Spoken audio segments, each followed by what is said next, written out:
যে কোনো যুদ্ধবিমান যখন একটি বড় অপারেশনে যায় তখন তার ফুয়েল ট্যাঙ্কি পুরোপুরি ভর্তি করে পাঠানো হয় ঠিকই, কিন্তু তা সবসময় যথেষ্ট হয় না, কারণ যুদ্ধবিমানগুলো দ্রুত গতিতে চলে বেশি শক্তি খরচ করে। আর অনেক সময় দীর্ঘ দূরত্বের মিশনে গেলে মাঝপথে আবার ফুয়েল দরকার পড়ে। সমস্যাটা হলো যুদ্ধক্ষেত্র বা শত্রুর দেশে ঢুকে গেলে সেখানে বিমান নেমে আবার নতুন করে তেল নিতে পারে না। তখনই দরকার পড়ে এয়ার রিফুয়েলিং নামে এক জটিল এবং উচ্চ ঝুঁকিপূর্ণ প্রক্রিয়া। এই প্রক্রিয়া একটি বিশেষ রিফুয়েলিং ট্যাঙ্কার প্লেন আকাশে উড়ে এবং নির্ধারিত এলাকায় অপেক্ষা করে। এরপর যুদ্ধবিমান ঠিক নির্ধারিত উচ্চতায় এসে সেই ট্যাঙ্কার প্লেনের সঙ্গে সমান্তরালে উঠতে থাকে। এ সময় ট্যাঙ্কার পেছন দিক থেকে এক ধরনের পাইপ বের হয়, যেটাকে বলা হয় বোম বা হোস।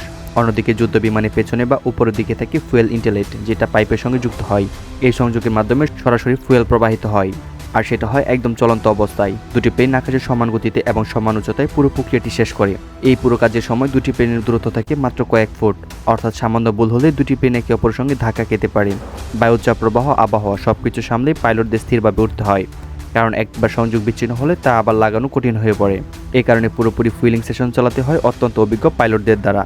অনেক সময় দেখা যায় যুদ্ধবিমানকে 15 থেকে 20 মিনিট ধরে একই উচ্চতায় একই গতি ধরে রাখতে হয়, যাতে পুরো ট্যাঙ্কটি একেবারেই ভরে ফেলা যায়। এই প্রক্রিয়াটি এমন সময় করা হয় যখন নিজে যুদ্ধ চলছে কিংবা বিমান টার্গেটের একদম কাছাকাছি পৌঁছে গেছে। এই এয়ার রিফুয়েলিং সিস্টেমের ফলে বিমানকে আবার সময় অপচয় করে ঘাঁটিতে ফিরে আসতে হয় না। একই সঙ্গে কয়েকটি অপারেশন সম্পন্ন করা যায়।